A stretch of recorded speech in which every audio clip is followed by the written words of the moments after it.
그의 가을볕이 유난히 따사롭던 날이었습니다. 하나뿐인 아들 녀석이 결혼하고 몇 해 지나 얻은 금쪽 같은 내 손주, 우리 강민준이. 그 녀석 돌잔치가 엊그제 같은데 벌써 4살배기가 되어 재롱이 한창이라는 소식을 전해 들을 때마다 당장이라도 달려가고 싶은 마음이 굴뚝 같았지요. 하지만 서울에서 직장 생활하는 아들네 식구들도 바쁘고 저 역시 시골집 농사일에 이런저런 동네 부녀의 일까지 겹쳐 좀처럼 시간을 내기가 어려웠습니다. 그러다 모처럼 아들 녀석에게서 전화가 왔습니다.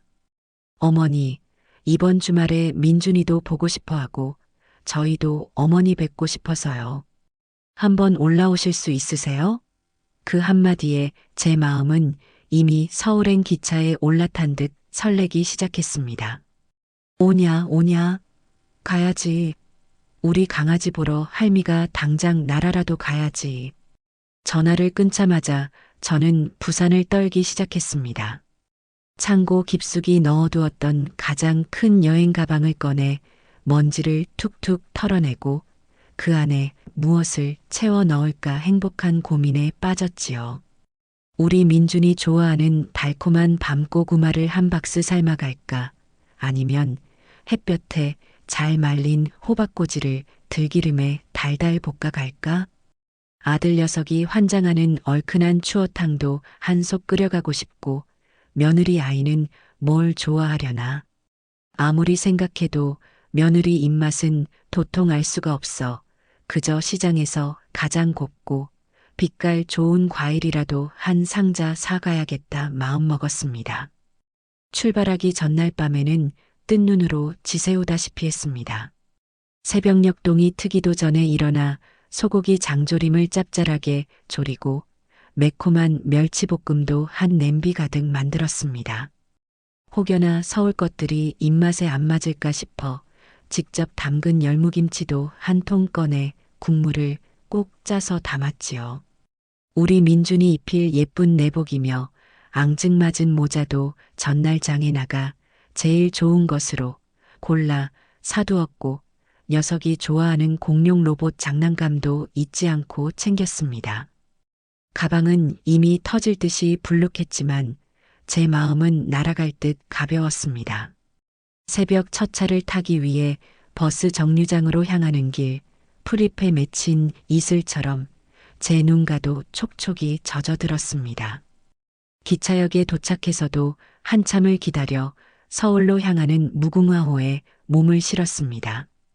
덜컹거리는 기차 소리가 마치 제 심장 소리처럼 규칙적으로 들려왔습니다.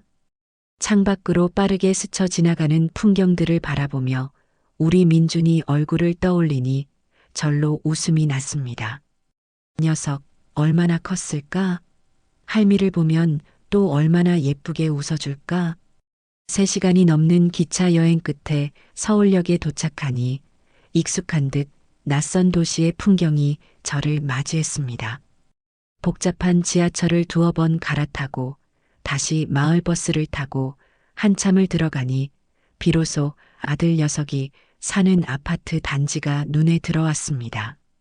엘리베이터를 타고 익숙한 층수를 눌러 아들네 집 현관문 앞에 서니 그제야 긴장이 탁 풀리면서도 심장이 다시금 두근거리기 시작했습니다. 민준아, 할미 왔다. 하지만 초인종을 누르고 잠시 후 열린 현관문 안쪽의 풍경은 제가 기대했던 것과는 사뭇 달랐습니다. 아들 녀석은 멋쩍은 미소를 지으며 저를 맞이했지만 며느리라는 아이는 소파에 비스듬히 누워 스마트폰에서 눈을 떼지 않은 채 건성으로 어머니 오셨어요? 한마디 툭 던지는 것이 전부였습니다. 우리 민준이는 거실 한구석에서 장난감을 가지고 놀다가 저를 보더니 낯을 가리는지 잠시 머뭇거리다 이내째 엄마 뒤로 숨어버렸습니다. 마음 한구석이 싸하게 식어내리는 것을 느꼈지만 애써 태어난 척 웃으며 거실로 들어섰습니다. 아이고, 우리 민준이 그새 또 이렇게 컸네. 할미가 우리 강아지 보려고 한달음에 달려왔지. 제가 싸들고 온 보따리들을 풀어헤치며 민준이에게 장난감을 건네고 아들 녀석에게 밑반찬 통을 안겨주었지만 며느리는 여전히 스마트폰 삼매경이었습니다. 제가 말을 걸어도 단답형으로 대답할 뿐 살가운 기색이라고는 찾아볼 수가 없었습니다. 내가 너무 오랜만에 와서 그런가? 아니면 요즘 젊은 것들은 원래 다 저런가? 속으로 불편한 마음이 스멀스멀 피어올랐지만 아들 녀석 얼굴을 봐서라도 참아야 한다고 스스로를 다독였습니다. 저녁 식사 시간이 되었을 때 저는 내심 며느리가 어떤 음식을 준비했을까 조금은 기대를 했습니다. 아무리 그래도 시어머니가 모처럼 방문했는데 따뜻한 밥 한 끼 정성껏 차려내지 않을까 싶었지요. 하지만 제 기대는 산산조각이 나고 말았습니다. 식탁 위에 차려진 것이라고는 달랑 맨밥 한 공기, 그리고 슈퍼마켓에서 파는 조미김 한 봉지를 봉지째 푹 뜯어놓은 것이 전부였습니다. 그 옆에는 정체를 알 수 없는 멀건 냉국 한 그릇이 김서린 유리 그릇에 담겨 성의 없이 놓여 있었고요. 순간 제 눈을 의심했습니다. 꿈을 꾸고 있는 건가 싶을 정도였습니다. 이게 저녁상이니? 저도 모르게 목소리가 떨려 나왔습니다. 아들 녀석은 당황한 기색이 역력했지만 차마 아무 말도 못하고 제 눈치만 살폈고 며느리는 조금의 미안한 기색도 없이 태연하게 대답했습니다. 네, 어머니. 요즘 입맛도 없고 해서요. 간단하게 먹는 게 속도 편하고 좋잖아요. 민준이도 김에 밥 사주는 걸 제일 좋아하고요. 그 말을 듣는 순간 머릿속이 하얘지는 것 같았습니다. 분노와 서러움, 배신감과 허탈함이 한꺼번에 뒤엉켜 심장이 터질 것만 같았습니다. 내가 이깟 맨밥에 김 한 장 얻어먹으려고 그 먼 길을, 그 무거운 짐을 이고 지고 달려왔단 말인가.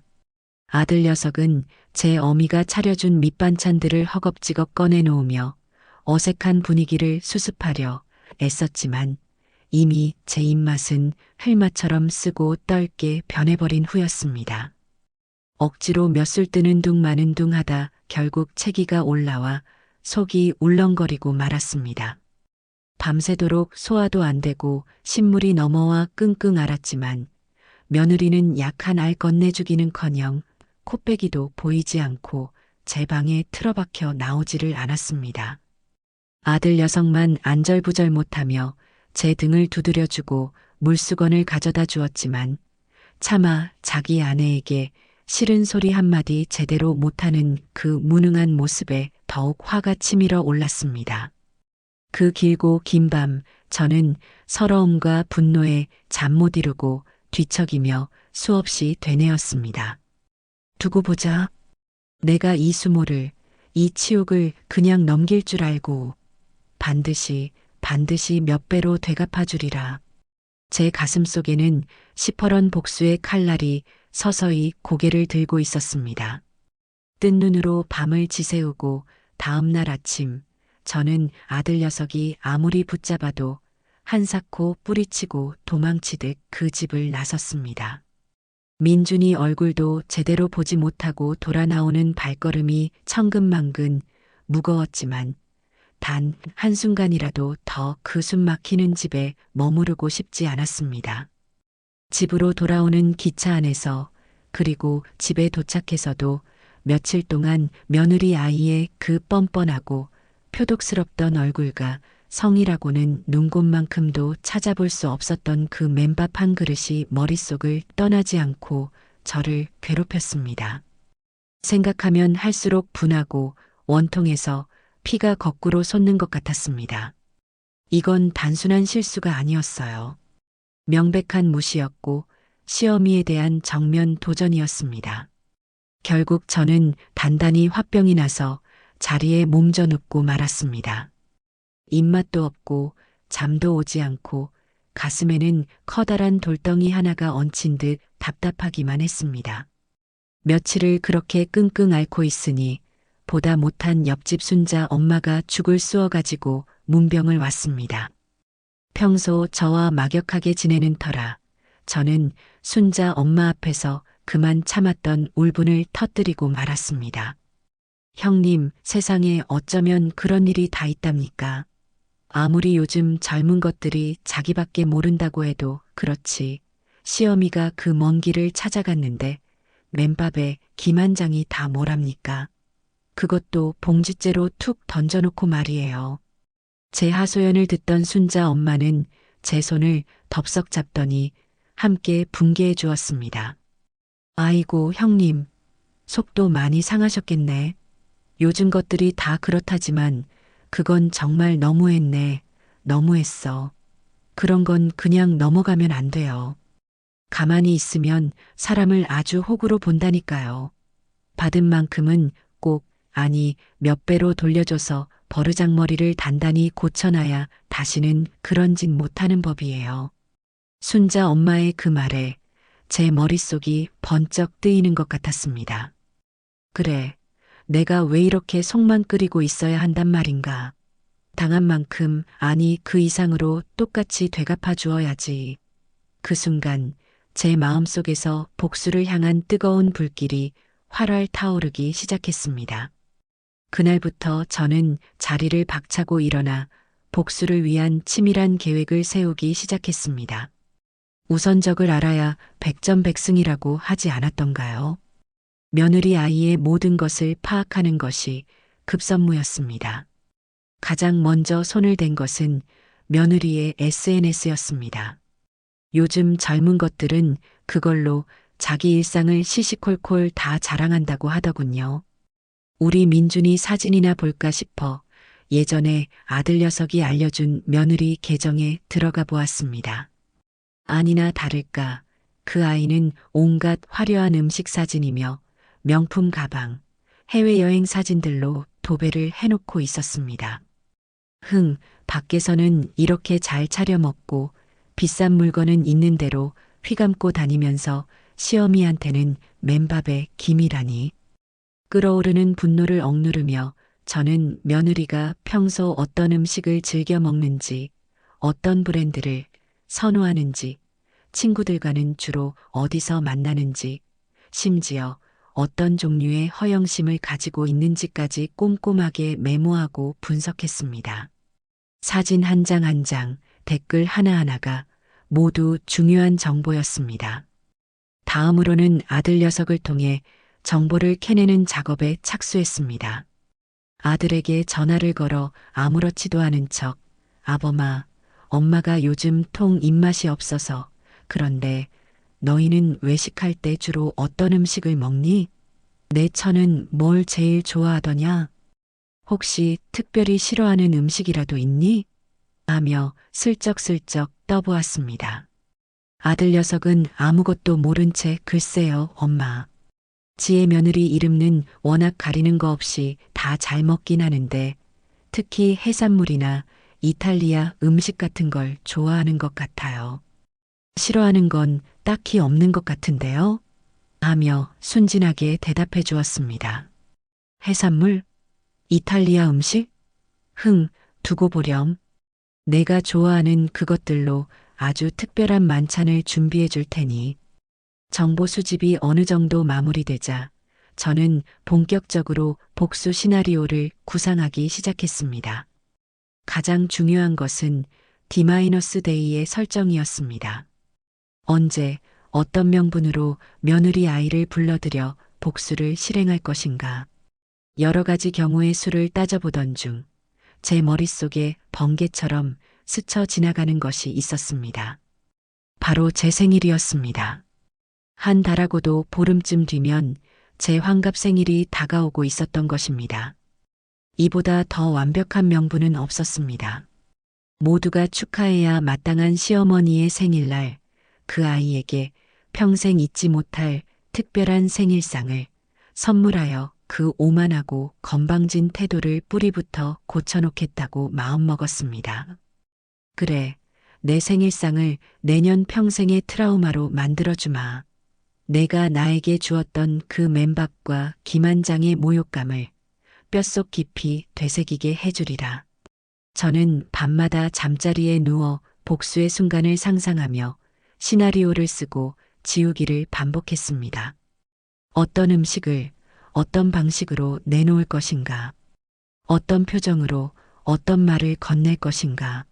생각하면 할수록 가슴이 후련해지면서도 한편으로는 서늘한 복수심에 온몸에 소름이 돋는 것 같았습니다.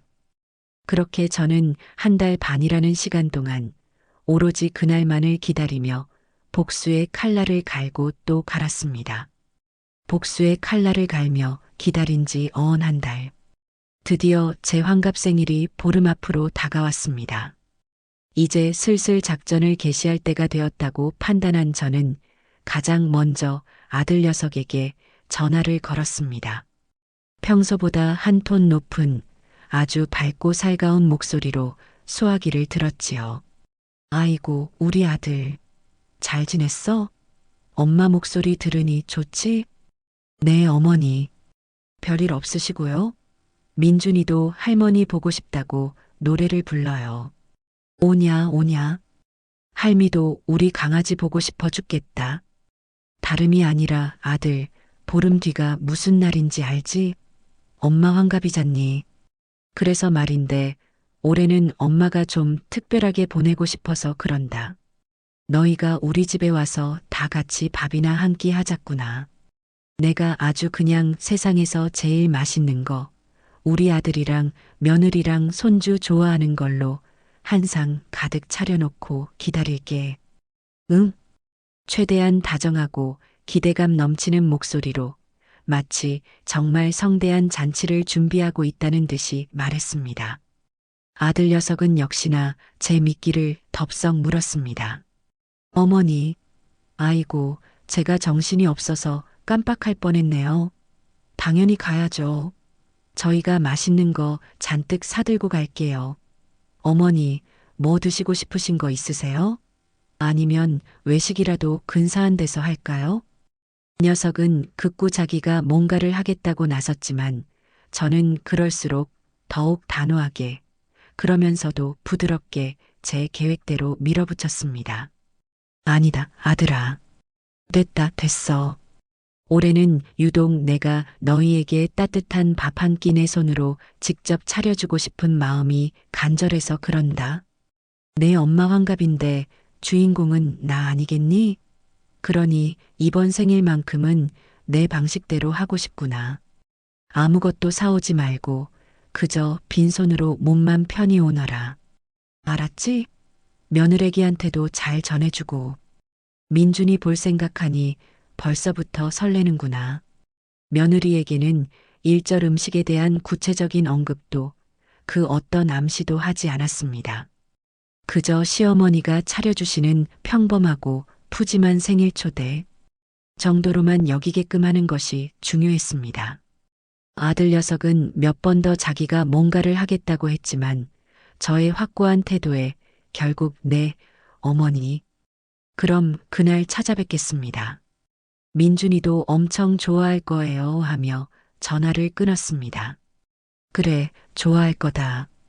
아주 특별한 경험을 하게 될 테니 말이다. 저는 수화기를 내려놓으며 회심의 미소를 지었습니다. D-데이가 일주일 앞으로 다가왔을 무렵 저는 두 번째 작전에 돌입했습니다. 바로 이웃들을 활용한 연막 작전이었지요. 일부러 동네에서 가장 큰 장날에 맞춰 장바구니를 두둑이 챙겨 들고 시장으로 향했습니다. 그리고는 마치 정말 산의 진미를 준비할 것처럼 최고급 한우 등심이며 싱싱한 화로회, 커다란 대하와 전복까지 눈에 보이는 대로 값비싼 식재료들을 한 아름 사들이는 척 연기를 펼쳤습니다. 물론 실제로 산 것은 돼지 앞다리살 약간과 채소 몇 가지뿐이었지만 제 장바구니는 금세 이웃들의 부러움과 호기심을 자아낼 만큼 풍성해 보였습니다. 아니나 다를까 시장 입구에서부터 마주치는 동네 사람마다 제 장바구니를 보고는 한마디씩 거들었습니다. 아이고, 김 여사님, 오늘 무슨 좋은 일 있으신가 봐요? 장바구니가 아주 그냥 잔치상이네, 잔치상. 옆집 순자 엄마의 너스레에 저는 능글맞게 웃으며 대답했습니다. 아유, 뭐려. 다음 주가 제 환갑이잖아요. 그래서 서울 사는 아들네 식구들 온다고 해서 미리 장 좀 봐두는 거예요. 우리 며느라이가 제가 해준 밥이 세상에서 제일 맛있다고 어찌나 노래를 부르는지 이번에 아주 특별한 만찬을 준비해서 깜짝 놀라게 해주려고요. 기대해도 좋을걸요. 제 말에 이웃들은 어머, 김 여사님, 며느님은 복도 많으셔라. 시어머니 사랑이 아주 그냥 극진하시네. 하며 부러움 섞인 감탄사를 연발했습니다. 저는 속으로 복인지 화인지는 그날이 되어봐야 알겠지. 하며 태연하게 그들의 칭찬을 즐겼습니다. 물론 그렇게 요란하게 사들인 척 했던 고급 식재료들은 집에 돌아오자마자 냉장고 깊숙한 곳에 다른 용도로 쓰이기 위해 잠시 보관되었을 뿐입니다. 생일 전날에는 아침부터 집 안팎을 쓸고 닦으며 대청소를 했습니다. 먼지 한 톨 없이 깨끗하게 정돈된 집은 곧 다가올 결전의 날을 위한 완벽한 무대가 되어야 했습니다. 창문을 활짝 열어 가을바람을 쐬고 가장 아끼는 식탁보를 꺼내 다림질해 두었습니다. 그리고 주방 찬장 가장 안쪽에 고이 모셔두었던 결혼할 때 친정어머니께서 혼수품으로 해주신 나전칠기 밥그릇과 국그릇 세트를 꺼내 깨끗하게 닦아 광을 냈습니다. 그릇 하나하나를 매만질 때마다 제 마음은 더욱더 비장해졌습니다. 내일이면 모든 것이 끝난다. 그리고 새로운 시작이 될 것이다. 저는 그릇들을 식탁 위에 가지런히 올려놓고 한참 동안 바라보았습니다. 그 위로 며느리 아이가 경악할 모습, 그리고 제가 날릴 통쾌한 한 방이 파노라마처럼 스쳐 지나갔습니다. 제 입가에는 어느새 차갑고도 만족스러운 미소가 걸려 있었습니다. 모든 준비는 끝났습니다. 이제 폭풍전야의 고요함 속에서 저는 그저 내일이 오기만을 기다릴 뿐이었습니다. 드디어 결전의 날이 밝았습니다. 창문으로 스며드는 아침 햇살이 유난히 눈부시게 느껴지는 날이었습니다.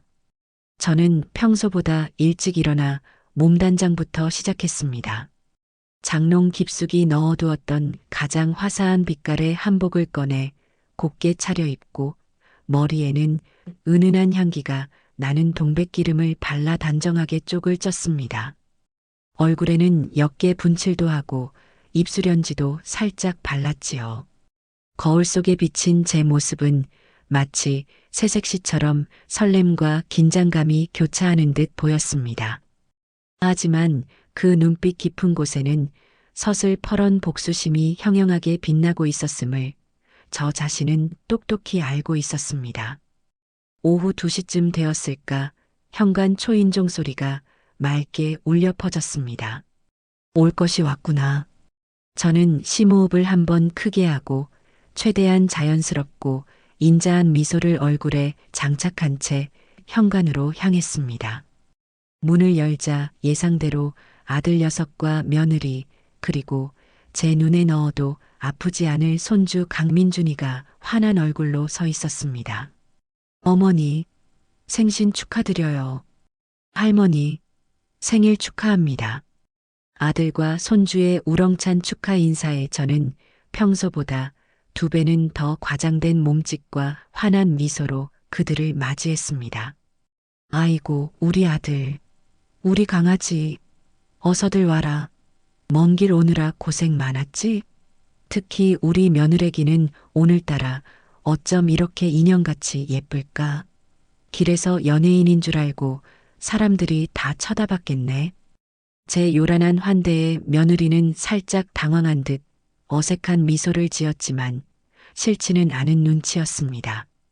하긴 어떤 여자가 예쁘다는 셔큘에 싫어할 리가 있겠습니까? 저는 며느리의 손을 잡고 거실로 이끌며 온갖 칭찬을 늘어놓았습니다. 어쩜 피부도 이렇게 아기 궁둥이처럼 뽀얗고 머릿결은 비단결 같을까? 우리 아들이 복도 많지. 이렇게 예쁜 마누라를 얻었으니 말이야. 민준이가 엄마 닮아서 이렇게 잘생겼나 보다. 며느리는 제 과도한 칭찬 세례에 몸둘 바를 몰라 하면서도 입가에는 슬며시 미소가 번지고 있었습니다. 그 아이의 마음속에는 분명 오늘은 시어머니 생신이니 분명 뭔가 어마어마한 음식을 차려놓고 기다리고 계시겠지? 이렇게까지 나를 칭찬하시는 걸 보니 분명 큰 상을 기대해도 좋을 거야. 하는 은근한 기대감이 샘솟고 있을 터였습니다. 그 모습을 지켜보는 제 마음속에서는 이미 통쾌한 웃음소리가 울려 퍼지고 있었지만 겉으로는 세상에서 가장 인자하고 너그러운 시어머니의 표정을 유지했습니다. 아들 녀석은 거실에서 민준이와 함께 제가 미리 준비해둔 장난감을 가지고 놀아주었고 저는 금방 맛있는 거 차려줄 테니 잠깐만 기다리렴. 내가 오늘 너희를 위해 며칠 밤낮으로 고민해서 특별한 메뉴를 준비했단다. 하며 콧노래까지 흥얼거리며 주방으로 들어갔습니다. 그리고는 일부러 주방 문을 살짝 열어둔 채 안에서는 마치 온갖 산의 진미를 요리하는 것처럼 도마 소리, 칼 소리, 그릇 달그락거리는 소리, 물 끓는 소리 등등 각종 효과음을 요란하게 내기 시작했습니다.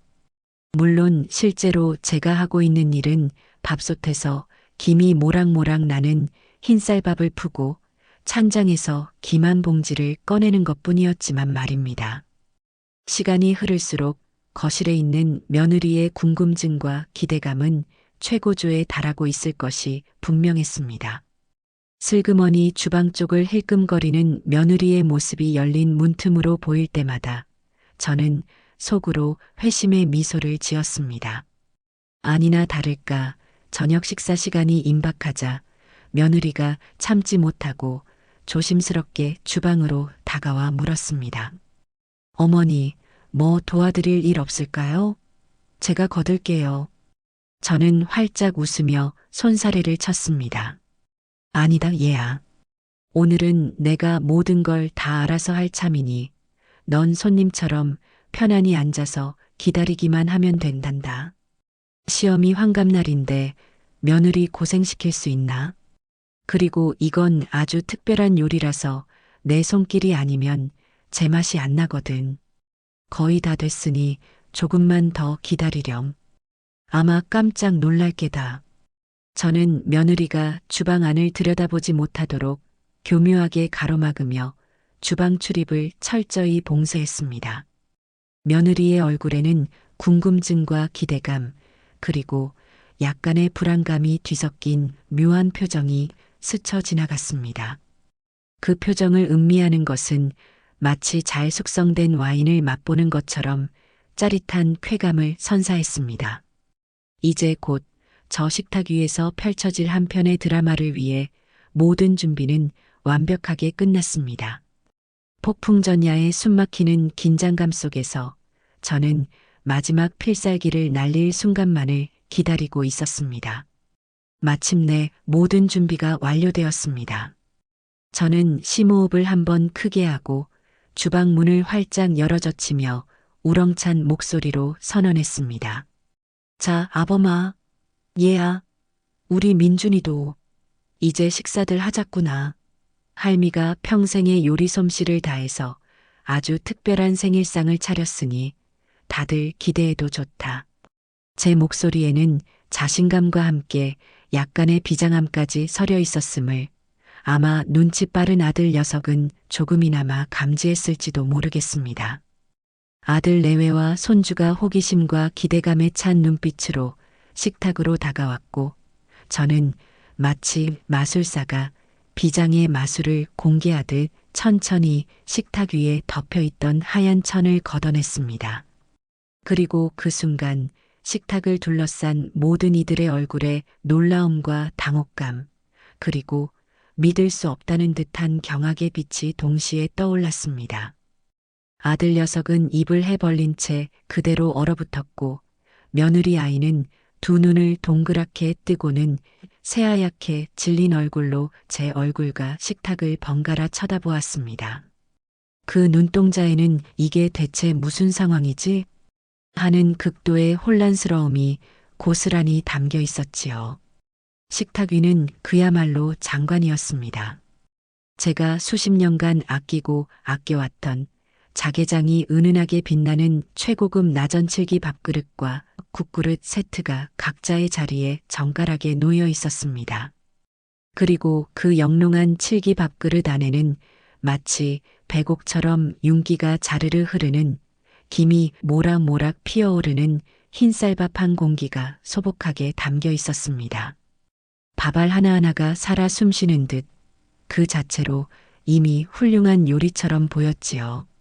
그리고 그 옆에는 앙증맞다고 하기에는 너무나도 초라한 작은 자기 종지에 담긴 까만 생김 몇 장과 맑디 맑은 조선간장 한 종지가 전부였습니다. 그 외에는 식탁 위에 그 어떤 반찬도, 국도, 심지어 물 한 잔조차도 존재하지 않았습니다. 화려하고 고풍스러운 칠기 그릇과 그 위에 놓인 단출하다 못해 처량하기까지 한 맨밥과 김의 극명한 대비는 그 자체로 하나의 잘 짜인 블랙 코미디를 보는 듯 했습니다. 오직 우리 순진무구한 강민준이만이 아무것도 모른 채 천진난만하게 박수를 치며 외쳤습니다. 와, 할머니, 밥에서 진짜 빛이 나요. 김도 내가 제일 좋아하는 반찬인데 오늘은 김 파티다? 신난다. 그 정막을 깨는 손주의 외침에 저는 비로소 입가에 인자하면서도 서늘한 미소를 머금고 천천히 입을 열었습니다. 제 목소리는 낮고 차분했지만 그 안에는 누구도 거역할 수 없는 단호함과 위엄이 서려 있었습니다. 얘야, 놀랄 것 없다. 그리고 아범도 너무 놀란 표정 짓지 말거라. 오늘 이 밥상은 내가 내 엄마의 환갑을 맞이하여 특별히, 아주 특별히 준비한 것이니 말이다. 저는 며느리를 똑바로 쳐다보며 말을 이어갔습니다. 그 아이는 차마 제 시선을 마주하지 못하고 고개를 푹 숙인 채 두 손만 불안하게 꼼지락거리고 있었습니다. 지난번에 아주 오래전도 아니지 불과 한두 달 전에 내가 너희 집에 갔을 때 내가 나에게 정성껏 차려주었던 그 맨밥의 김 한 장이 어찌나 인상 깊고 맛이 좋았던지 그 소박하면서도 꾸밈 없는 맛, 그 깊은 정성의 맛을 도저히 잊을 수가 없어서 오늘 내 생일상을 특별히 이것으로 준비했단다. 그때 내가 보여주었던 그 최소한의 재료로 최대한의 감동을 주는 그 숭고한 정신을 본받아 나도 오늘 이천에서 직접 공수해 온 최고급 임금님표 쌀로 한 평생의 정성을 다해 밥을 지었고 전함의 청정바다에서 갖다 올린 가장 비싸고 귀한 김으로 골라서 차려보았다. 자, 어서들 먹으렴. 이게 바로 요즘 젊은 사람들이 그렇게나 열광한다는 미니멀리즘 건강밥상. 아니겠니? 속도 편하고 소화도 잘 되고 얼마나 훌륭하냐. 안 그러니 며느라가? 제 마지막 물음에 며느리는 차마 고개를 들지 못하고 어깨를 잘게 떨기 시작했습니다. 그 모습은 분명 분노와 수치심 그리고 어쩌면 약간의 공포심까지 뒤섞인 복잡한 감정의 표현일 터였습니다. 아들 녀석은 여전히 충격에서 벗어나지 못한 듯 멍한 표정으로 저와 며느리 그리고 식탁 위를 번갈아 쳐다볼 뿐이었습니다. 식탁 위에는 숨막히는 침묵만이 감돌았고 오직 제가 따라 놓은 간장 종지에서 풍기는 짭조름한 간장 냄새만이 코를 자극할 뿐이었습니다. 통쾌함과 함께 이제부터 시작될 진짜 싸움에 대한 비장함이 제 가슴 속에서 조용히 타오르기 시작했습니다. 식탁 위에 펼쳐진 숨막히는 정적은 그 어떤 천둥 소리보다도 더 무겁고 위압적으로 모두를 짓눌렀습니다.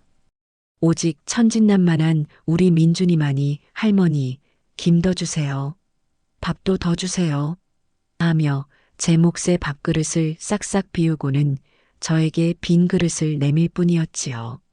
저는 민준이의 그릇에 다시 따뜻한 밥을 듬뿍 퍼주고 김 한 장을 손수 싸서 입에 넣어주며 세상에서 가장 다정한 할머니의 미소를 지어 보였습니다.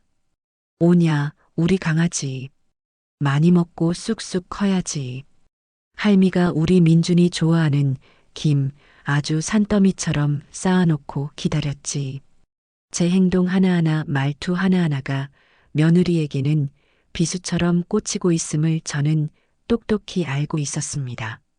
며느리 아이는 차마 고개를 들지 못한 채 덜덜 떨리는 손으로 간신히 김 한 장을 집어들었습니다. 그 위에 역시나 떨리는 젓가락으로 밥알 몇 개를 간신히 올려놓고는 그것을 입으로 가져가는 그 짧은 순간이 마치 영겁의 시간처럼 길게 느껴졌습니다. 아이는 눈을 질끈 감고는 그 김밥을 꿀꺽 삼키려 했지만 목에 걸린 듯 몇 번이나 어깨를 들썩이며 간신히 넘기는 모습이었습니다. 그마저도 제대로 삼키지 못하고 금방이라도 울음을 터뜨릴 듯 두 눈이 시뻘겋게 충혈되어 있었지요. 저는 아무렇지도 않다는 듯 오히려 아주 만족스럽다는 표정으로 제 몫의 밥을 맛있게 먹으며 틈틈이 말을 이었습니다. 어떠냐, 며느라가. 이 김맛이 정말 일품이지? 씹으면 씹을수록 바다향이 입안 가득 퍼지는 것이 역시 비싼 값어치를 하는구나. 밥도 그렇지? 쌀알 하나하나가 살아있는 듯 탱글탱글하면서도 어찌나 구수한지. 역시 사람은 이렇게 좋은 음식을 먹어야 속도 편하고 건강해지는 법이야. 안 그러니? 제 말에 며느리는 아무런 대답도 하지 못하고 그저 기계적으로 밥을 입으로 가져갔다가 간신히 삼키는 동작만을 반복할 뿐이었습니다. 마치 죄인이 사약을 들이켜듯 그 아이에게는 지금 이 순간이 그 어떤 고문보다도 더 끔찍하게 느껴지고 있을 터였습니다. 아들 녀석은 보다 못해 안절부절 못하며 제 눈치를 살폈지만 제가 단호한 눈빛으로 한번 쏘아보자 이내 입을 꾹 다물고 말았습니다. 그 역시 제 어미의 이런 모습은 처음이었을 테니 아마 충격과 공포에 휩싸여 있었을 겁니다. 한참 동안 그렇게 숨막히는 식사 아닌 식사가 이어지던 중 결국 며느리가 참지 못하고 자리에서 벌떡 일어났습니다. 그리고는 잠시만요 속이 안 좋아서 하고는 비틀거리며 화장실로 뛰쳐들어갔습니다. 곧이어 화장실 안에서는 문을 걸어 잠그는 소리와 함께 억지로 참으려 했지만 끝내 터져나온 격한 구역질 소리와 함께 숨죽인 흐느낌이 희미하게 새어나왔습니다. 저는 그 소리를 들으면서도 눈 하나 깜짝하지 않고 태연하게 식사를 계속했습니다. 그래, 울어라. 실컷 울고 내 잘못을 뼈저리게 느끼거라. 내가 나에게 주었던 그 모멸감에 비하면 이 정도는 아무것도 아니니 말이다. 얼마나 지났을까. 며느리는 퉁퉁 부은 눈에 헬쑥해진 얼굴로 화장실에서 나왔습니다. 그리고는 차마 식탁에는 다시 앉지 못하고 거실 한쪽 구석에 못 박힌 듯 서서 고개만 푹 숙이고 있었습니다. 아들 녀석이 보다 못해 지혜야, 괜찮아? 어디 아픈 거야? 하고 물었지만 며느리는 그저 고개만 가로저을 뿐이었습니다. 그 모습이 어찌나 처량하면서도 한편으로는 쌤통이던지요. 결국 그날 저녁 식사는 그렇게 파국으로 끝이 났습니다. 아들 내외는 제 생일임에도 불구하고 축하한다는 말 한마디 제대로 건네지 못한 채 거의 도망치다시피 집을 나섰습니다. 현관문을 나서는 며느리의 뒷모습은 금방이라도 쓰러질 듯 위태로워 보였지만 저는 끝까지 냉정한 표정을 풀지 않았습니다. 그들이 떠나고 난 뒤 텅 빈 집안에는 무거운 침묵만이 감돌았습니다. 저는 그제야 길고 긴 한숨을 내쉬며 식탁 위에 남겨진 음식 아닌 음식들을 치우기 시작했습니다. 가슴 한구석이 뻥 뚫린 것처럼 허전하면서도 다른 한편으로는 이루 말할 수 없는 통쾌함이 샘솟는 것을 느꼈습니다. 그날 밤 예상했던 대로 아들 녀석에게서 전화가 걸려왔습니다. 수화기 너머로 들려오는 아들의 목소리는 잔뜩 격앙되어 있었고 분노와 원망이 뒤섞여 있었습니다. 어머니, 어떻게 저희한테 이러실 수가 있는 겁니까? 아무리 지혜가 지난번에 어머니께 잘못을 저질렀다고 해도 이건 너무 심하신 거 아닙니까? 오늘 어머니 환갑생신이시잖아요. 그런데 어떻게 그런 식으로.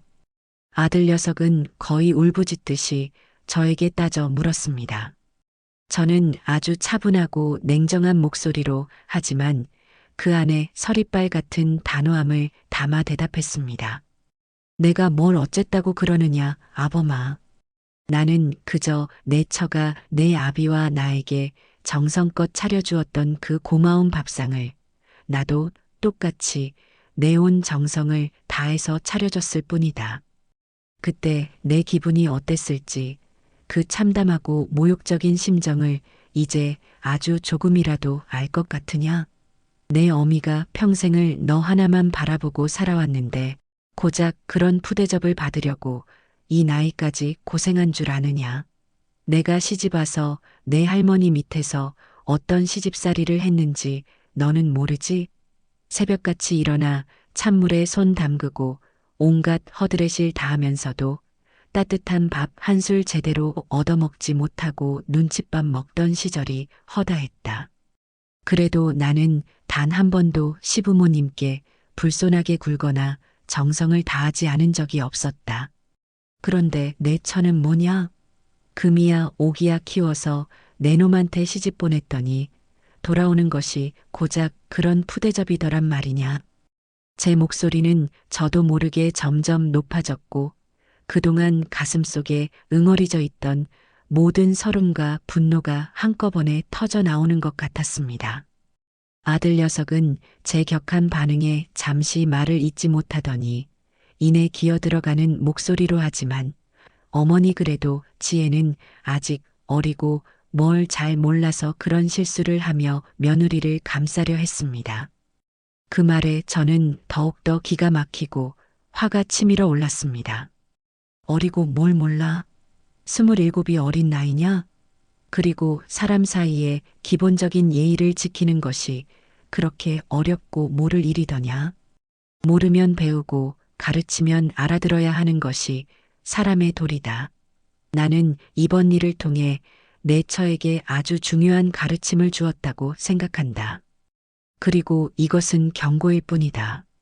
만약 다음번에도 이와 비슷한 일이 발생한다면 그때는 이 정도로 끝나지 않을지도 모른다는 것을 내 처에게 똑똑히 전하도록 해라. 알겠느냐? 제 단호하고도 서슬퍼런 경고에 아들 녀석은 더 이상 아무런 반박도 하지 못하고 그저 네, 어머니 하고 힘없이 대답할 뿐이었습니다. 저는 그대로 전화를 끊어버렸습니다. 수화기를 내려놓고 나서도 한참 동안이나 분노와 허탈감에 몸을 떨어야 했습니다. 이것은 단순한 복수가 아니었습니다. 짓밟힌 자존심을 되찾고 무너진 질서를 바로 세우기 위한 처절한 싸움의 시작이었습니다. 그 지옥 같던 생일 저녁 식사가 있은 후 며느리에게서는 일주일이 넘도록 전화 한 통, 문자 메시지 하나 오지 않았습니다. 아들 녀석만 중간에 끼어 하루가 멀다 하고 제게 전화를 걸어와 어머니, 지혜가 밥도 제대로 못 먹고 매일 밤 울기만 해요. 잠도 못 자고 얼굴이 반쪽이 됐어요. 제발 한 번만 용서해 주시면 안 될까요? 이러다가 애 잡겠어요 하며 며느리의 딱한 사정을 하소연하며 제 마음을 돌리려 애썼지만 저는 눈 하나 깜짝하지 않았습니다. 밥 못 먹고 잠 못 자는 것이 그리 대수더냐? 나는 그때 그 일을 겪고 나서 며칠 밤낮을 알아누웠었다. 그깟 잠 못 자는 것 가지고 엄살은. 그리고 내 처가 진심으로 반성하고 있다면 왜 직접 나에게 와서 용서를 빌지 않고 너를 시켜 이러쿵저러쿵 하는 것이냐? 아직도 정신을 못 차린 게지. 저는 매번 냉정하게 아들의 호소를 잘라버렸습니다. 사실 제 마음도 편치만은 않았습니다. 아무리 미운 며느리라지만 그래도 하나뿐인 아들의 배필이고 민준이 어미인데 저렇게까지 고통스러워한다니 마음 한구석이 아려오기도 했습니다. 하지만 이번에야말로 며느리의 그릇된 생각과 행동을 뿌리 뽑지 않으면 앞으로 더 큰 문제가 생길 거라는 확신이 있었기에 독하게 마음을 다잡고 또 다잡았습니다. 그러던 어느 날 오후 뜻밖의 인물이 저희 집을 찾아왔습니다. 바로 서울 사는 제 딸, 그러니까 며느리에게는 시누이가 되는 그 아이였습니다. 딸은 평소 주말이 아니면 좀처럼 시골집에 내려오지 않는데 평일 오후에 예고도 없이 들이닥치니 내심 놀라지 않을 수 없었습니다. 딸아이의 표정은 어딘지 모르게 복잡하고 심각해 보였습니다. 엄마, 이게 다 어떻게 된 일이야? 올케한테 무슨 일 있었어? 오늘 아침에 올케한테서 전화가 왔는데 거의 뭐 죽는다고 울고불고 난리도 아니던데. 엄마가 자기를 미워해서 일부러 사람들 앞에서 망신을 주고 내쫓았다고, 억울해서 못 살겠다고 엉엉 울면서 하소연하는데 도대체 무슨 사연이 있었던 거야? 딸아이는 대뜸 저를 다그치듯 물었습니다. 저는 차분하게 그날 있었던 일의 자초지종을 딸에게 설명해 주었습니다. 제가 며느리에게 받았던 푸대접, 그리고 제 생일날 제가 며느리에게 되갚아준 특별한 생일상에 대해서 말이지요. 제 이야기를 다 듣고 난 딸아이의 표정은 처음에는 당혹스러워하는 듯 싶더니 이내 고개를 갸웃거리며 무언가 미심쩍다는 표정을 지었습니다. 이상하다 엄마. 올케가 나한테 한 얘기랑은 좀 다른데? 올케는 자기가 어머니 생신상 차리려고 며칠 전부터 장바다가 최선을 다해서 음식을 준비했는데 어머니께서 갑자기 입맛이 없다시면서 상을 다 뒤엎고 자기를 구박하면서 내쫓았다고 했단 말이야. 그래서 너무 억울하고 분해서 견딜 수가 없다고 했었는데 딸의 말에 저는 어이가 없어서 말문이 막힐 지경이었습니다.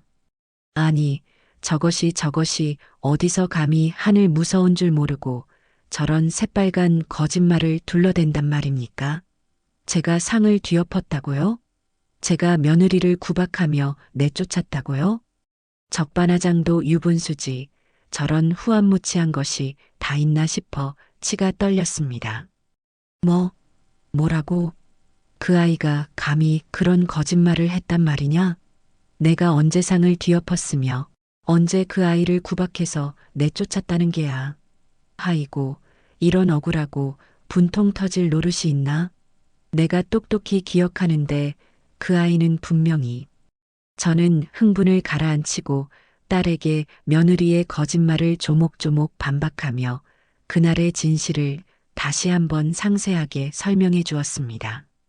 며느리가 SNS에 올린 허영심 가득한 사진들, 그리고 아들 녀석을 통해 파악한 며느리의 평소 행실까지 덧붙여서 말이지요. 제 이야기를 모두 들은 딸은 한참 동안 아무 말 없이 생각에 잠겨 있더니 이내 단호한 표정으로 제 편에 서주었습니다. 엄마 말이 맞다면 올케 정말 너무했네. 아무리 그래도 시어머니 생신상에 맨밥이랑 김이 다 뭐야. 이건 누가 봐도 올케가 잘못한 게 맞네. 그리고 어떻게 그런 거짓말을 할 수가 있지? 엄마, 내가 올케한테 전화해서 똑똑히 따져 물어야겠어. 어디서 감히 어른한테 그런 식으로 행동하고 거짓말까지 해. 딸은 당장이라도 며느리에게 전화할 기세였지만 저는 딸을 만류했습니다. 됐다.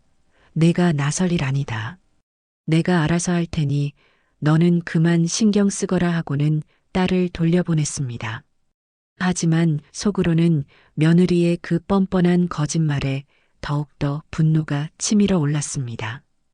그래, 내가 그렇게 억울하다고? 내가 그렇게 결백하다고? 좋다. 그렇다면 내가 직접 너의 그 가면을 벗겨주마. 그리고 며칠 뒤 저는 행동을 개시하기로 마음먹었습니다.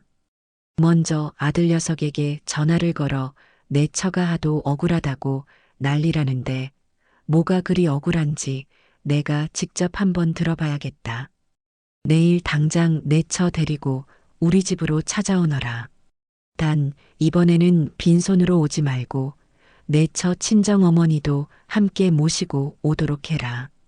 삼자대면을 해서라도 시시비비를 똑똑히 가려야겠다 하고 엄포를 놓았습니다.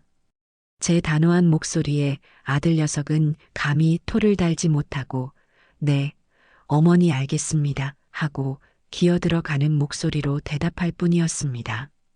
다음 날 오후 예상대로 아들 녀석은 며느리와 함께 사돈어른, 즉 며느리의 친정어머니를 대동하고 저희 집으로 찾아왔습니다. 며느리는 여전히 퉁퉁 부은 눈에 헬쑥한 얼굴이었고 사돈어른의 표정 역시 잔뜩 굳어 있었습니다. 저는 그들을 거실에 마주 앉히고는 싸늘한 시선으로 쏘아보며 입을 열었습니다. 사돈어른, 먼 길 오시느라 고생 많으셨습니다. 제가 이렇게 사돈어른까지 오시라고 한 것은 다름이 아니라 제 며느리이자 사돈댁 따님이 저에게 너무나도 억울한 누명을 씌우고 있어서 그 진실을 밝히고자 함입니다. 제 며느리 말로는 제가 자기 생일상을 다 뒤엎고 온갖 구박을 하며 내쫓았다고 하던데 그게 과연 사실이라고 생각하십니까? 제 말에 사돈어른은 잠시 망설이는 듯 하더니 이내 딸아이의 역성을 들기 시작했습니다. 사부인, 오해는 푸시는 게 좋을 것 같습니다. 우리 지혜가 아직 어리고 철이 없어서 혹시라도 사부인께 말실수나 행동실수를 했을지는 모르겠습니다만 절대 악의를 가지고 그런 것은 아닐 겁니다. 그리고 듣자 하니 사부인께서도 그날 너무 심하게 아이를 다그치셨다고 하던데 아무리 그래도 아이가 시집 온 지 얼마나 되었다고 그렇게까지 몰아세우시면 애가 주눅 들어서 어찌 시집살이를 하겠습니까? 너그러이 용서해 주시고 앞으로 잘 좀 가르쳐 주시면 안 되겠습니까? 사돈어른의 그 말은 마치 모든 잘못이 저에게 있다는 듯한 뉘앙스였고 며느리는 그 뒤에 숨어 더욱더 불쌍한 표정을 지어 보였습니다. 그 모습에 저는 어이가 없어서 헛웃음이 나올 지경이었습니다. 사돈어른, 지금 말씀이 지나치신 것 같습니다. 제 며느리가 어리고 철이 없다니요? 나이가 27이면 어엿한 성인이고 한 아이의 어미입니다. 그리고 제가 언제 제 며느리를 다그치고 몰아세웠다는 말씀이십니까? 저는 그저 제 며느리가 저에게 했던 행동을 똑같이 돌려주었을 뿐입니다. 사돈어른께서는 혹시 따님이 사돈댁의 귀한 손님으로 방문하셨는데 그 집안 주인이 저녁상에 달랑 맨밥 한 그릇에 김 한 장만 내놓는다면 기분이 어떠시겠습니까? 그때도 아직 어리고 철이 없어서 그랬겠지. 하고 너그러이 이해해 주실 수 있으시겠냐는 말입니다. 딸아이 교육은 제가 시키는 것이 아니라 사돈어른께서 먼저 제대로 시키셨어야 하는 것 아닙니까? 저의 서리빨 같은 일침에 사돈어른은 얼굴이 시뻘개져서는 아무런 대꾸도 하지 못하고 입만 뻐끔거렸습니다. 옆에 앉아있던 며느리는 그제야 사태의 심각성을 깨달았는지 아니면 더 이상 빠져나갈 구멍이 없다고 판단했는지 갑자기 제 앞에 무릎을 털썩 꿇고 앉더니 어머니, 제가 다 잘못했습니다. 제가 정말 죽을 죄를 지었습니다. 제발 한 번만 용서해 주세요, 어머니. 하며 닭똥 같은 눈물을 뚝뚝 흘리며 빌기 시작했습니다. 그 모습은 처절하다 못해 안쓰럽기까지 했지만 저는 조금도 마음이 흔들리지 않았습니다. 오히려 그 눈물이 과연 진심일까 아니면 이 위기를 모면하기 위한 또 다른 연기는 아닐까 하는 의심마저 들었습니다. 제 발치에 엎드려 서럽게 울며 용서를 비는 며느리를 싸늘하게 내려다보며 저는 잠시 깊은 생각에 잠겼습니다. 저 아이의 눈물이 과연 악어의 눈물일까? 아니면 진심에서 우러나오는 반성의 눈물일까?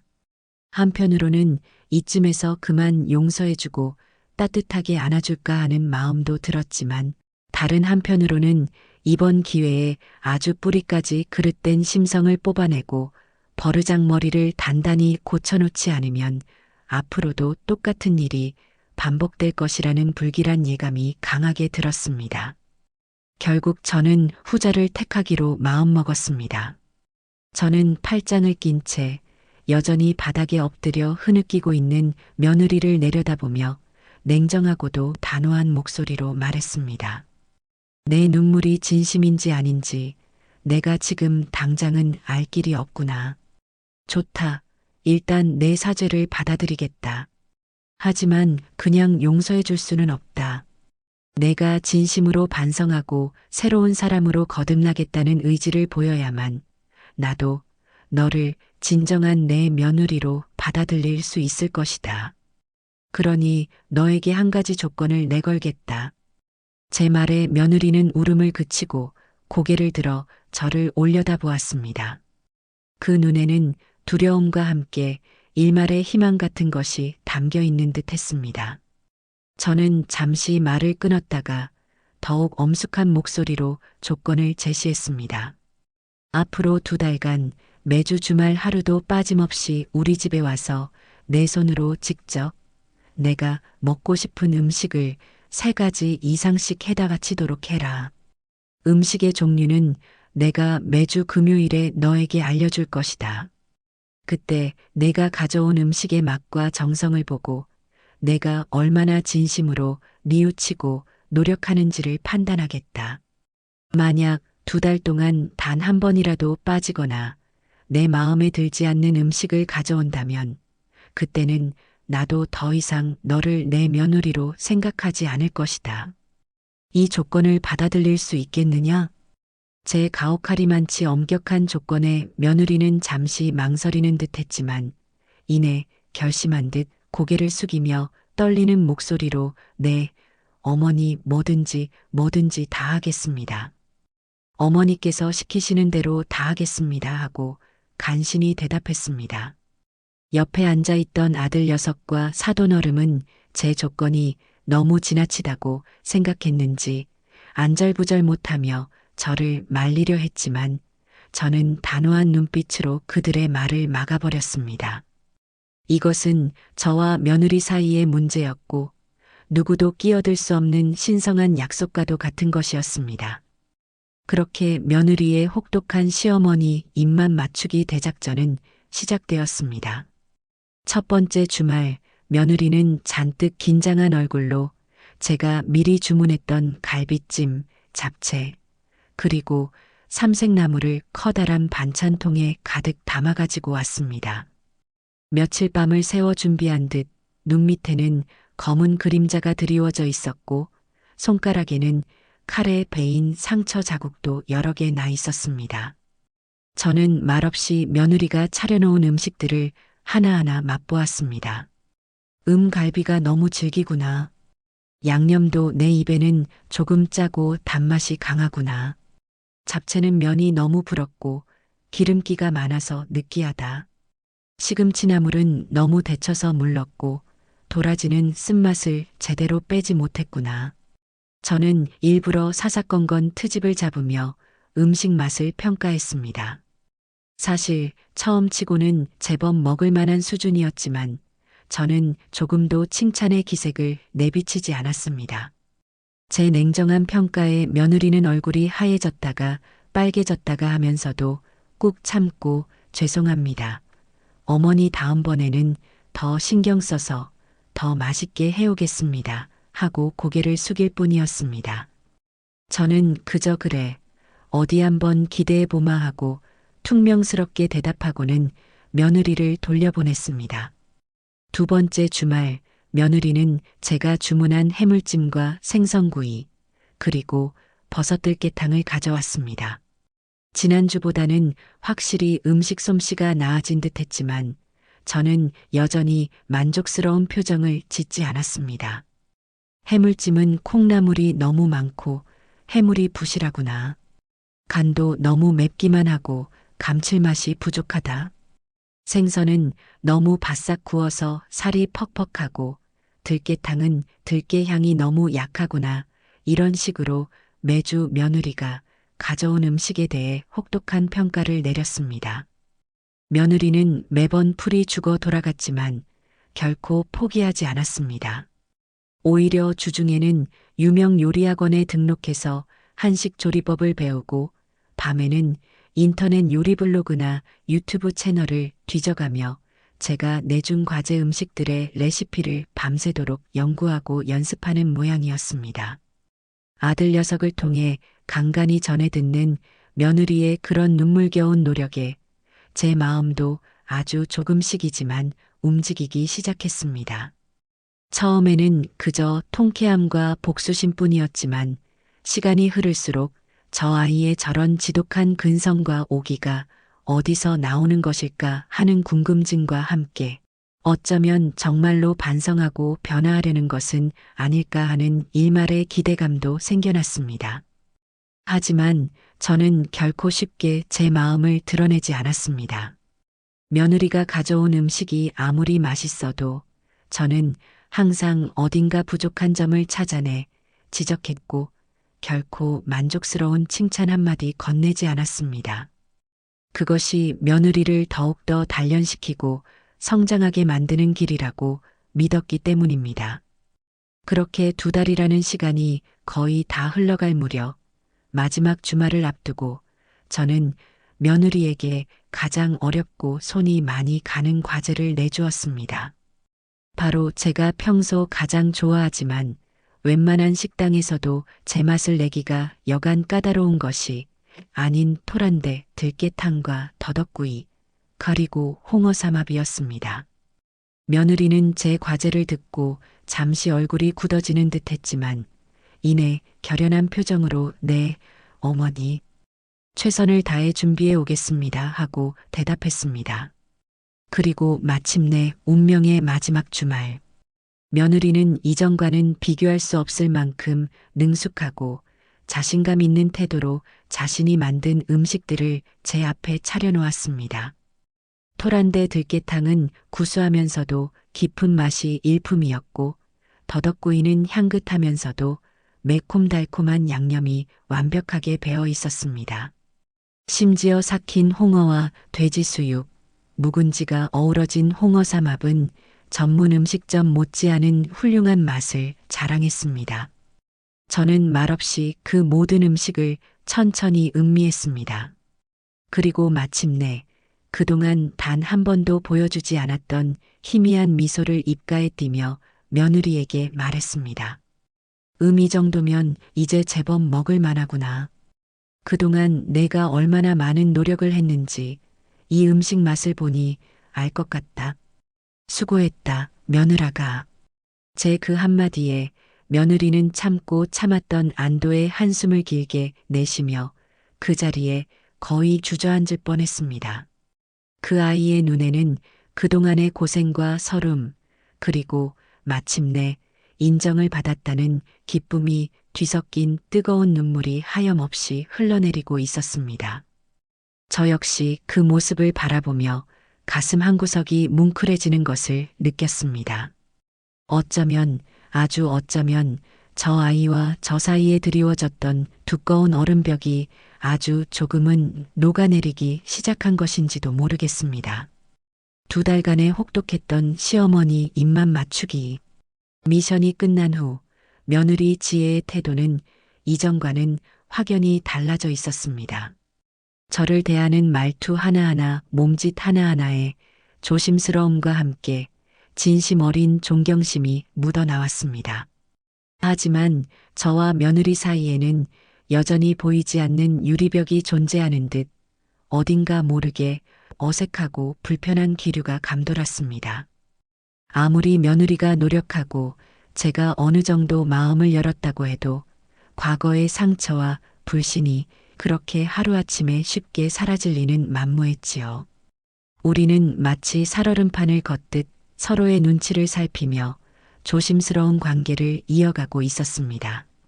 그러던 어느 늦가을 초입, 싸늘한 바람이 불기 시작하던 무렵이었습니다. 한밤중에 아들 녀석에게서 다급한 전화가 걸려왔습니다. 민준이가 갑자기 열이 펄펄 끓고 숨도 제대로 못 쉴 정도로 심하게 아프다는 것이었습니다. 저는 그 말을 듣자마자 잠옷바람으로 뛰쳐나가 택시를 잡아타고 한달음에 아들네 집으로 달려갔습니다. 병원 응급실이라도 가야 하는 것 아니냐고 소리치는 저를 아들 녀석은 괜찮아요, 엄마. 일단 집에서 해열제 먹이고 좀 지켜보기로 했어요. 지혜가 밤새 간호하고 있어요 하며 안심시키려 했지만 제 마음은 이미 타들어가고 있었습니다. 아들네 집에 도착하니 며느리는 핏기 하나 없는 헬쑥한 얼굴로 민준이 옆을 뜬 눈으로 지키고 있었습니다.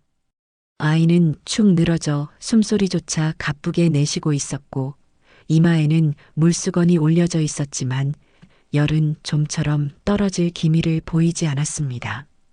저를 본 며느리는 당황한 기색이 역력했지만 이내 고개를 숙이며 작은 목소리로 어머니 어서 오세요 하고 힘없이 인사했습니다. 그 모습이 어찌나 안쓰럽고 짠하던지요. 저는 다짜고짜 민준이 이마부터 짚어보았습니다. 불덩이처럼 뜨거웠습니다. 아이고, 이를 어째. 당장 병원으로 가야겠다. 이러다 애 잡겠다, 애 잡겠어. 제가 발을 동동 구르자 며느리는 금방이라도 울음을 터뜨릴 듯한 표정으로 저를 올려다보며 말했습니다. 어머니 죄송해요.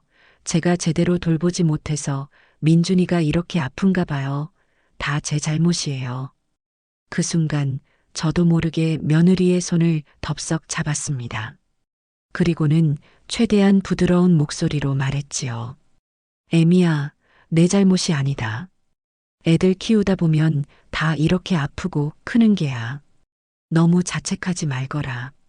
너도 밤새 한숨도 못 자고 간호하느라 얼마나 힘들었겠니? 어서 들어가서 눈 좀 붙이거라. 민준이는 내가 보고 있을 테니 아무 걱정 말고. 제 뜻밖의 따뜻한 말에 며느리는 믿을 수 없다는 듯 저를 쳐다보더니 이내 와락 눈물을 쏟아내기 시작했습니다. 그리고는 처음으로 제게 자신의 속마음을 조금씩, 아주 조금씩 털어놓기 시작했습니다. 결혼 생활이 생각보다 너무 힘들었다는 것, 육아 스트레스 때문에 매일 밤 잠 못 이루고 울었던 날들이 많았다는 것, 그리고 시어머니인 저를 대하는 것이 세상에서 가장 어렵고 무서운 일이었다는 것까지 말이지요.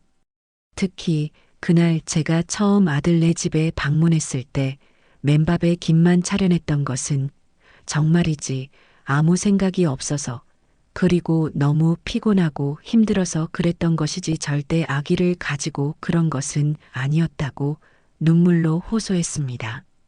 며느리의 그 진심 어린 고백을 들으며 저는 그동안 제가 너무 제 입장만 생각하고 저 아이의 어려움과 고통을 헤아리려 하지 않았다는 사실을 깨달았습니다. 물론 며느리의 행동이 옳았다는 것은 아니지만 어쩌면 그 아이도 나름의 힘든 사정이 있었겠구나 하는 생각에 마음 한구석이 아려왔습니다. 저는 가만히 며느리의 등을 토닥여주며 위로의 말을 건넸습니다. 그래, 애미야. 그동안 얼마나 마음고생이 심했겠니? 이제 다 괜찮다. 다 괜찮아. 다행히 민준이는 그날 밤 고비를 넘기고 다음 날 아침에는 열도 많이 내리고 기운도 조금씩 차리기 시작했습니다.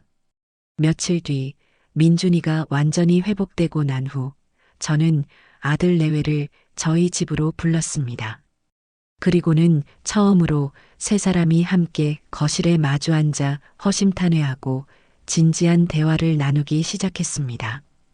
과거 서로에게 서운했던 감정들, 오해에서 비롯되었던 깊은 상처들, 그리고 차마 입 밖으로 꺼내지 못했던 속마음까지 모두 솔직하게 털어놓았습니다. 아들 녀석은 그동안 엄마와 아내 사이에서 이러지도 저러지도 못하고 방관자적인 태도를 취했던 자신의 잘못을 인정하고 눈물로 사과했고, 며느리 역시 지난날 자신의 어리석고 철없던 행동들에 대해 다시 한번 깊이 반성하며 용서를 구했습니다. 저 또한 며느리에게 너무 가혹하고 냉정하게 대했던 부분에 대해 솔직하게 사과했습니다.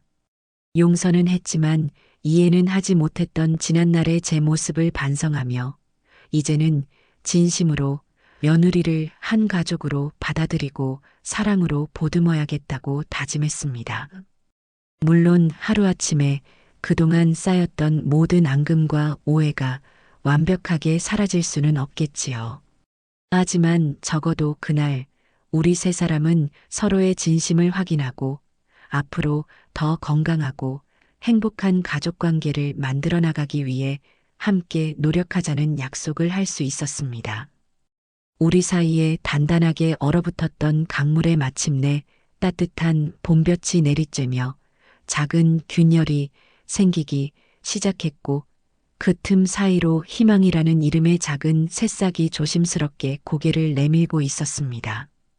그것은 분명 새로운 시작을 알리는 가슴 벅찬 신호였습니다. 그날 이후 우리 가족에게는 실로 많은 긍정적인 변화들이 찾아왔습니다. 마치 긴 겨울잠에서 깨어나 기지개를 켜는 봄날처럼 서로를 향한 따뜻한 시선과 다정한 말들이 집안 가득 넘실거렸습니다.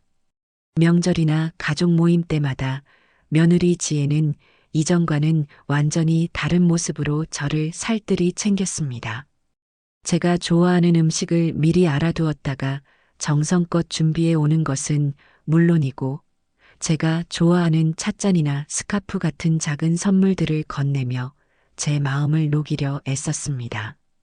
때로는 여전히 서툴고 어색한 모습도 보였지만 그 안에 담긴 진심을 알기에 저는 더 이상 날카롭게 지적하거나 나무라는 대신 따뜻한 미소와 격려로 화답했습니다.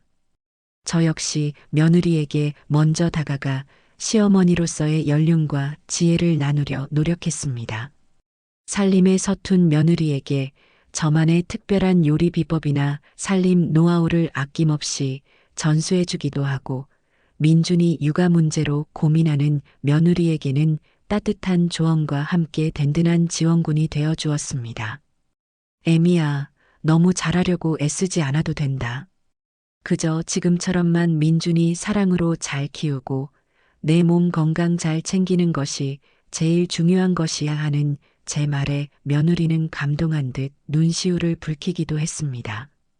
어느 화창한 주말 오후 며느리가 민준이 손을 잡고 저희 집에 놀러 왔습니다. 그리고는 제게 수줍게 웃으며 말했지요. 어머니, 저번에 어머니께서 해주신 그 얼큰한 동태찌개랑 구수한 청국장 맛을 도저히 잊을 수가 없어요. 저한테도 그 비법 좀 전수해 주시면 안 될까요? 저도 이제부터는 남편이랑 우리 민준이한테 맛있는 집밥 많이 해주고 싶어요. 어머니처럼요. 그 말에 저는 얼마나 기쁘고 대견했던지요. 우리는 함께 앞치마를 두르고 주방에 나란히 서서 동태찌개와 청국장을 끓였습니다. 제가 재료 써는 법부터 양념하는 순서까지 하나하나 꼼꼼하게 가르쳐주면 며느리는 마치 어린 학생처럼 진지한 눈빛으로 제 말을 경청하고 열심히 따라했습니다.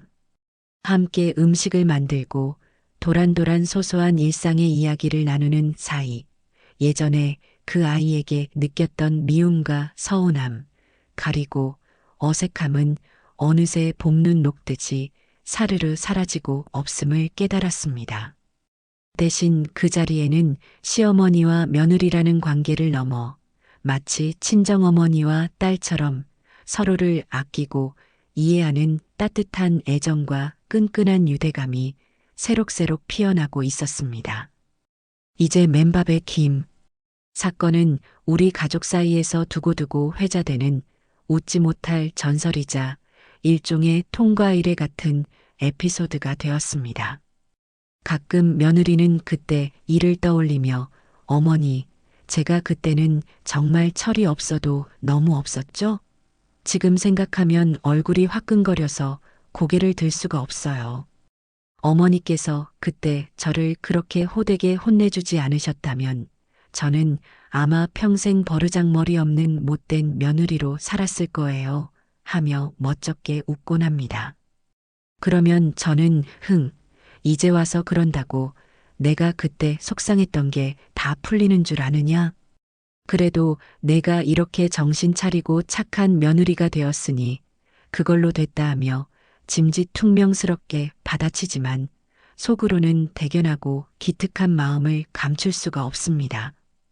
돌이켜보면 그때 저의 통쾌했던 복수는 단순히 미움을 되갚아주는 차원을 넘어 서로를 더 깊이 이해하고 한 뼘 더 성장하며 더욱 단단한 가족으로 거듭나는 소중한 계기가 되었으니 이만하면 성공적인 복수극이었다고 자부할 수 있지 않을까요?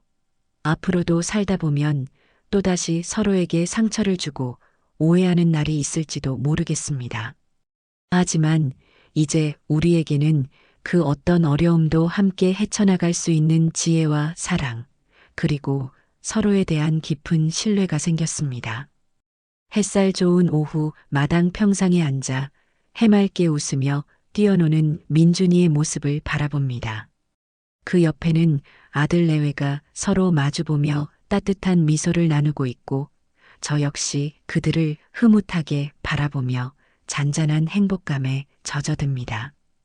밉다 곱다 해도 결국 피는 물보다 진하고 미운 정 고운 정 다 들면서 우리는 그렇게 진짜 가족이 되어가고 있었습니다. 저의 속 시원했던 복수 이야기는 이렇게 새로운 관계의 시작을 알리는 해피엔딩으로 마무리되었고 우리 가족의 앞날에는 분명 오늘 이 가을 햇살처럼 따뜻하고 찬란한 날들만이 가득할 것이라는 기분 좋은 예감이 들었습니다. 이것이 바로 인생이고 이것이 바로 가족 아니겠습니까?